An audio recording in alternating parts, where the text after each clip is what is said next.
Edmund Hillary Everest फतह करने वाले दुनिया के पहले शख्स। मुख्य तौर पर हम उन्हें एक पर्वतारोही के तौर पर जानते हैं, लेकिन साल 1977 में उन्होंने एक ऐसे साहसिक अभियान को अंजाम दिया जिसकी कल्पना तब उनसे पहले किसी ने नहीं की थी। इस एक्सपीडिशन का नाम था ओशियन टू स्काई, यानी सागर से आकाश। अपनी ऑटोबायोग्राफी में एडमंड हिलेरी लिखते हैं, 5 साल से अधिक समय से मैं एक नए साहसिक अभियान की कल्पना कर रहा था। मैं अपने कुछ दोस्तों के साथ गंगा के उद्गम स्थल की तरफ विपरीत दिशा में यात्रा करना चाहता था। मैं जेट बोट का इस्तेमाल करते हुए 1500 मील की दूरी तय करना चाहता था। पवित्र गंगा नदी में यात्रा करते हुए भारत को करीब से देखना चाहता था। हमारी यात्रा महज एक साहसिक अभियान नहीं होगी, बल्कि एक सांस्कृतिक तीर्थ यात्रा भी होगी। अंत में मैं अपने प्रिय हिमालय से मिल पाऊंगा। अगस्त 1977 में सागर से आकाश अभियान की तैयारी हो रही थी।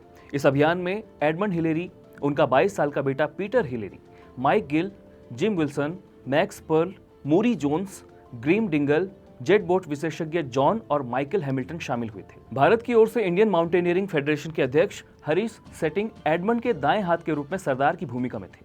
वहीं रसोइये के तौर पर वफादार पुराना साथी पेमा था। इस अभियान को बाकायदा शूट भी किया गया। शूटिंग माइक डिलोन, वाका एटवेल, प्रेम वैद्य और बीजी देवारी कर रहे थे। किताबों, मैगजीन्स और फिल्म के राइट्स को बेचकर कुछ फंड जुटाया गया। इस अभियान में जो बोट्स शामिल थीं, उनका नाम था गंगा, कीवी और एयर इंडिया।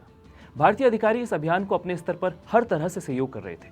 भारतीय तेल कंपनियों ने भी इस अभियान के लिए मुफ्त ईंधन मुहैया करवाया था। 24 अगस्त 1977 को यह अभियान दल बंगाल की खाड़ी से होते हुए गंगा सागर के मंदिर तक पहुंचा। जेट बोटों और टीम के सदस्यों के लिए पूजा पाठ का आयोजन किया गया। इस यात्रा को आम लोग एक तीर्थ यात्रा के रूप में देख रहे थे। कलकत्ता में लगभग 40 लाख लोग जेट बोटों के दर्शन के लिए नदी किनारे इकट्ठा हो गए थे। इसी तरह हर जगह भारी संख्या में लोग अभियान दल का स्वागत करने के लिए उमड़ रहे थे। 12 सितंबर को अभियान वाराणसी से रवाना हुआ और 2 हफ्तों बाद ऋषिकेश और देवप्रयाग के बीच तेज बहाव से दो चार हुआ। स्थानीय लोगों का जमघट इसे देखने के लिए उतावला था। श्रीनगर गढ़वाल के दिवंगत पत्रकार डॉक्टर उमा शंकर थपलियाल ने हिलेरी की इस यात्रा को करीब से देखा और कवर किया था। उनके मुताबिक एडमंड हिलेरी कलकत्ता से पौड़ी गढ़वाल के श्रीनगर तक बिना किसी बाधा के पहुंच गए थे। उनकी बोट में 400 हॉर्स पावर क्षमता का इंजन था। तब वर्मा सेल कंपनी ने अभियान के दौरान तीनों बोटों के लिए 3 ईंधन के टैंकर उपलब्ध करवाए थे।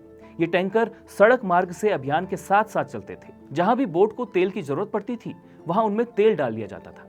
अभियान में कीवी मोटर बोट के अलावा गंगा और एयर इंडिया नाम की बोट भी थी। सरकार ने गंगा बोट पश्चिम बंगाल में सुंदरवन को तथा एयर इंडिया बोट सीमा सुरक्षा बल को दी थी। हिलेरी 26 सितंबर 1977 को श्रीनगर पहुंचे थे। एवरेस्ट विजेता को देखने के लिए भीड़ उमड़ पड़ी थी। हिलेरी यहां कुछ देर रुके, लोगों से गर्मजोशी से मिले और उसी दिन अपनी जेट नाव पर सवार होकर बद्रीनाथ के लिए निकल पड़े। उनकी नावें बहुत तेज गति से जा रही थी। उन्हें पूरा विश्वास था कि अपने इस अभियान को भी वो जरूर सफलतापूर्वक संपन्न करेंगे। हालांकि श्रीनगर से कर्णप्रयाग तक गंगा की लहरों की चुनौतियां थोड़ी बढ़ी, लेकिन उत्साह से लबरेज एडमंड हिलेरी उन पर विजय पाते तेजी से कर्णप्रयाग पहुंच ही गए। कर्णप्रयाग से वो निकल चुके थे, लेकिन नंदप्रयाग के पास खड़ी चट्टानों के कारण नदी का बहाव बहुत तेज था। ऐसे में नंदप्रयाग में उनका यह अभियान लगभग खत्म हो गया। तब दुनिया भर के तमाम अखबारों में और रेडियो में हिलेरी के इस अभियान की चर्चा थी। उमाशंकर थपलियाल के मुताबिक जब हिलेरी कर्णप्रयाग से आगे का अभियान शुरू करने वाले थे, तो सड़क के किनारे और खेतों पर उन्हें देखने के लिए भारी भीड़ जमा थी। इस दौरान खेत की मुंडेर पर बैठे 2 बुजुर्गों की बातें मेरे कानों में पड़ी। दोनों बुजुर्ग हिलेरी के अभियान को नंदप्रयाग के पास समाप्त होने की भविष्यवाणी बड़े कॉन्फिडेंस के साथ कर रहे थे। मैंने उनसे इसका कारण पूछा तो उन दोनों बुजुर्गों ने वहां अपने मछली मारने के अनुभव को बताते हुए वहां की भौगोलिक स्थिति के बारे में जानकारी दी। बुजुर्गों ने बताया कि उस जगह पर खड़ी चट्टान है, इस कारण एडमंड हिलेरी की बोट उसे पार नहीं कर पाएंगी। चट्टान के कारण वहां पर नदी का बहाव भी बहुत तीव्र होगा। इसके बाद इन तीनों बोटों को दिल्ली भेज दिया गया।